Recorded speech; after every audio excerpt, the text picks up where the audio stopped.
اس نے آنکھیں کھول کر خیمے کے باہر پھیلتا ہوا اندھیرا دیکھا اور کھڑا ہو کر شادو کی جانب متوجہ ہوا۔ تو مینیجر انوار خان کے پاس چلا جا، جو کام وہ بتائے کرنا۔ انوار خان میرے پی اے ماجد کے خیمے میں ہوگا۔ شادو خاموشی سے اٹھا اور خیمے سے چلا گیا۔ لالی بھی اس کے ساتھ نکلا۔ خیمے سے دور جا کر اس نے کہا، یہاں تو عیش ہو رہے ہیں جی۔ تو کیا تو یہ سمجھ رہا تھا خالی شکار ہی ہوتا ہے؟ شادو نے ہنس کر بتایا، کچھ دیر بعد شراب کا دور چلے گا، پھر زوردار دعوت ہوگی، مجرا بھی ہوگا، لاہور اور ملتان سے کنجریاں بلائی گئی ہیں، زوروں کا جشن ہوتا ہے اور برابر 3 روز تک ہوتا ہے۔ دیکھے گا تو پھڑک اٹھے گا۔ میں تو آج ہی جانا چاہتا ہوں، تو مجھے قادر آباد پہنچا دے، میں اسی لیے تیرے کول آیا تھا۔ چلا جانا چلا جانا، شادو بے نیازی سے بولا، پورا جشن دیکھ کے جانا۔ نہیں شادو، میں اب نہیں رک سکتا، لالی نے کسی قدر عاجزی سے کہا۔ تو مجھے قادر آباد پہنچا دے، رحیم داد میرے انتظار میں بہت پریشان ہوگا۔ شادو آمادہ نہیں ہوا۔ آج رات تو میرا جانا بہت مشکل ہوگا۔ جیسی تیری مرضی، میں نے تو آج ہی رات جانا ہے، میں اب یہاں زیادہ دیر نہیں ٹھہر سکتا۔ تیرا دماغ تو نہیں چل گیا؟ شادو نے اسے پیار سے ڈانٹا۔ تو پیدل یہاں سے قادر آباد جائے گا، قادر آباد پہنچنے کی نوبت ہی نہیں آئے گی۔ تو ہے کس خیال میں؟ اسی لیے تو میں تیرے ساتھ آنا نہیں چاہتا تھا، لالی نے گلہ کیا۔ تو مجھے خواہ مخواہ یہاں لایا۔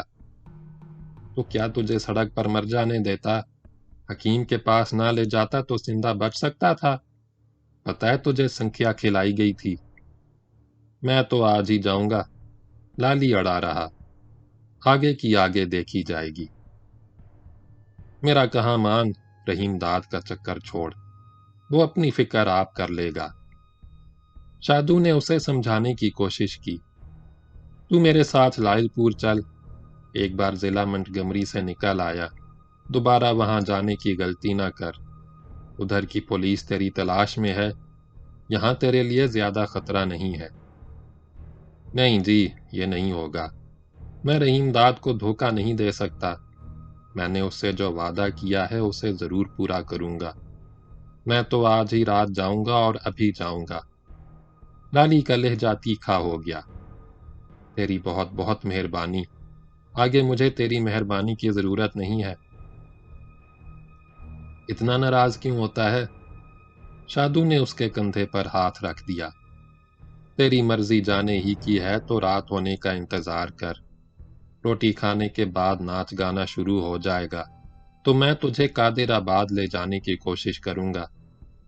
میاں سلیم سے اجازت لینی ہوگی، امید تو ہے وہ اجازت دے دے گا، طبیعت کا بھلا بندہ ہے۔ لالی نے اور کوئی بات نہیں کی۔ شادو بھی خاموش رہا۔